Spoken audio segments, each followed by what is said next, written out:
Assalamualaikum warahmatullahi wabarakatuh. Perkenalkan, saya Malita Nurul Asrifah. Saya adalah calon guru penggerak Angkatan 9 dari Kabupaten Sleman. Video ini saya buat dalam rangka mengerjakan tugas koneksi antar materi modul 1.4, yaitu tentang budaya positif. Saya menjawab pertanyaan pemantik untuk mengerjakan tugas ini. Yang pertama adalah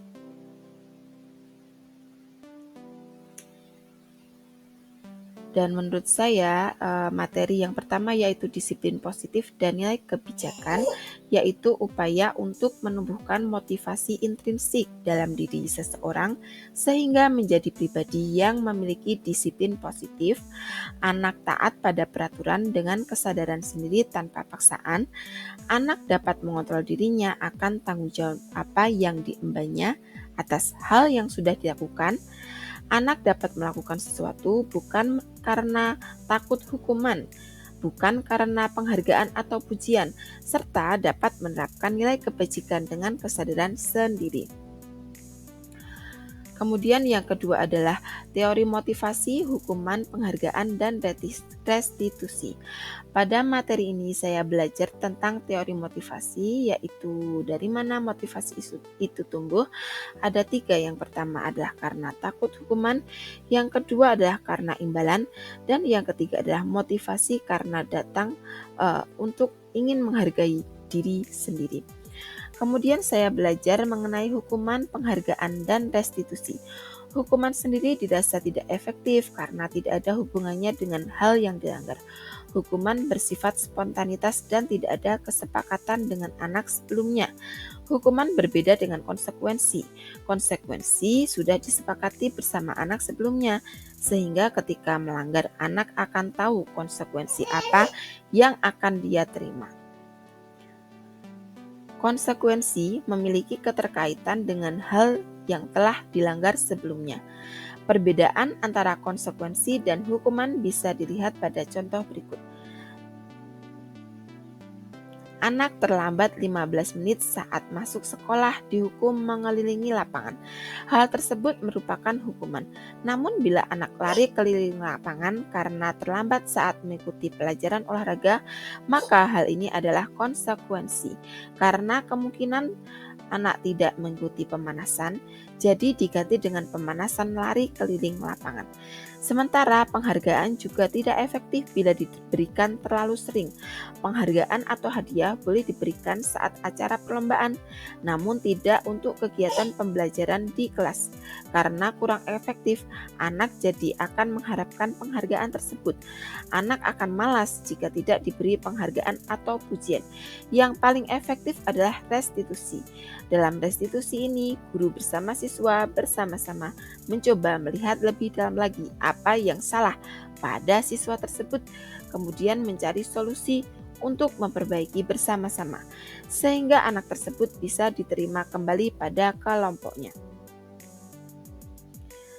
Keyakinan kelas. Keyakinan kelas ini membuat saya belajar cara menumbuhkan motivasi intrinsik dari kelas, yang tadinya berupa kesepakatan atau peraturan kelas yang terlihat bersifat memaksa, menjadi keyakinan kelas yang bersifat meyakini dari diri sendiri apa yang benar dan apa yang salah berdasarkan kesepakatan bersama, sehingga semua sadar akan konsekuensi yang diambil. Keyakinan kelas ini menggunakan kata-kata yang positif, ringkas, dan mudah diingat. Materi berikutnya adalah tentang kebutuhan dasar manusia dan dunia berkualitas. Pada materi ini saya belajar bahwa ternyata apabila ada sesuatu yang salah pada diri anak, maka ada kebutuhan dasar pada anak tersebut yang tidak terpenuhi. Adapun 5 kebutuhan itu adalah bertahan hidup, penguasaan, kasih sayang, kesenangan, dan kebebasan. Maka apabila ada anak yang terlihat menyimpang, saya mencari tahu kebutuhan dasar apa yang belum terpenuhi pada anak tersebut. Kemudian saya mencoba menemukan solusi untuk mencukupinya, sehingga anak tersebut dapat kembali menjadi anak yang memiliki disiplin positif. Saya juga belajar tentang dunia berkualitas, yaitu dunia yang digambarkan dengan apa yang terbaik atau orang-orang yang membuat hidup menjadi bahagia. Setiap orang memiliki versi dunia berkualitas yang berbeda-beda.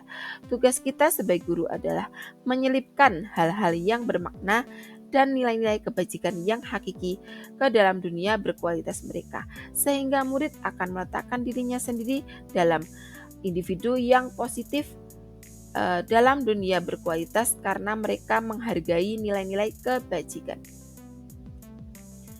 Berikutnya, saya belajar tentang posisi 5 kontrol pada restitusi. Pada materi ini, saya belajar bahwa 5 kontrol dalam restitusi yaitu sebagai penghukum, pembuat merasa bersalah, sebagai teman, sebagai pemantau, dan sebagai manajer.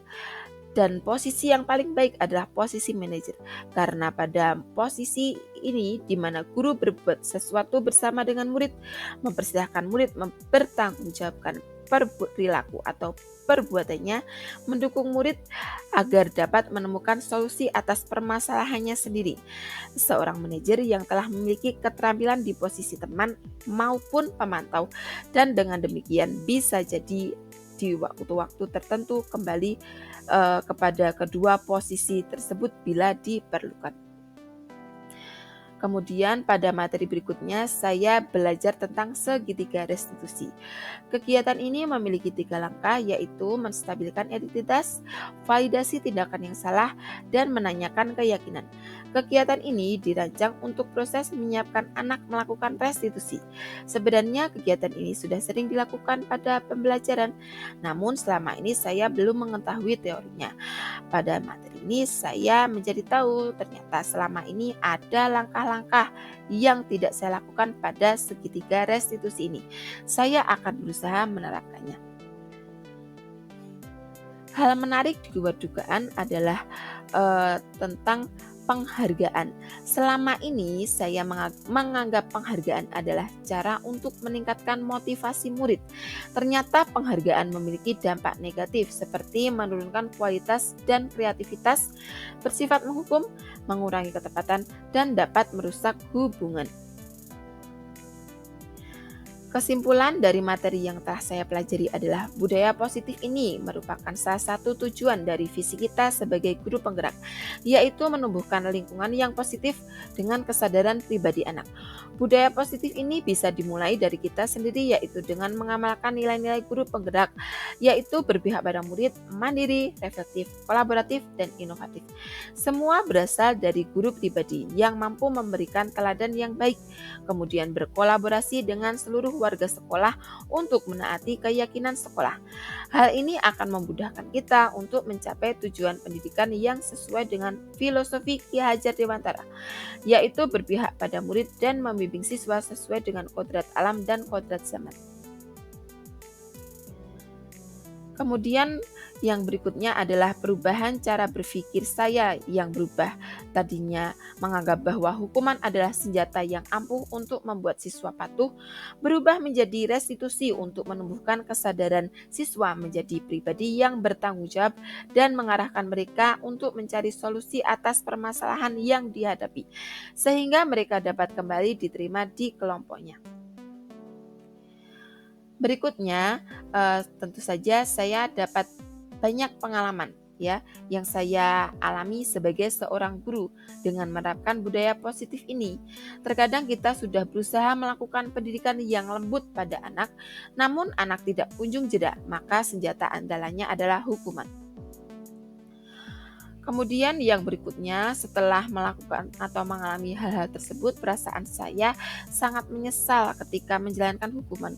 Terkadang saya menyesal mengapa saya melakukan hal tersebut, padahal anak tersebut masih dalam proses belajar, jadi wajar bila melakukan kesalahan.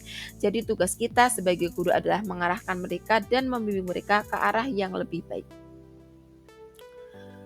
Yang berikutnya adalah terkait pengalaman penerapan konsep-konsep tersebut. bagi saya pengalaman tersebut harus banyak diperbaiki, apalagi setelah saya tahu ilmu dan teorinya. Tentu saya akan berusaha melaksanakan pembelajaran dan pendidikan, khususnya budaya positif ini.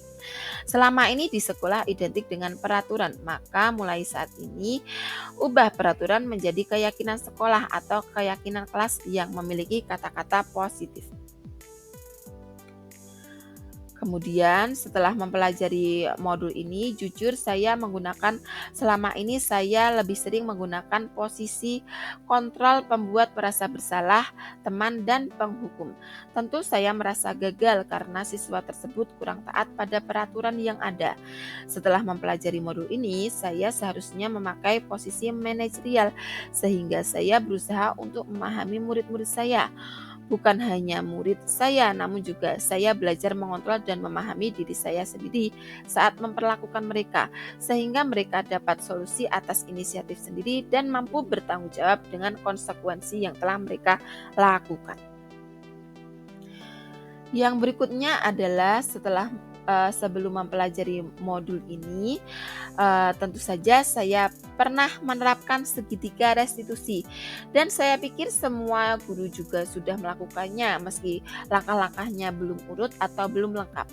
Hal ini tentu sering dipraktekkan hampir setiap hari saat mengajar di sekolah. Misalnya saya langsung memvalidasi tindakan siswa tersebut. Apa yang kamu lakukan, Nak? Atau dengan mengatakan, Ibu dulu juga sering mengalami mimisan seperti itu, namun ketika sudah besar, Ibu sudah tidak lagi mengalaminya.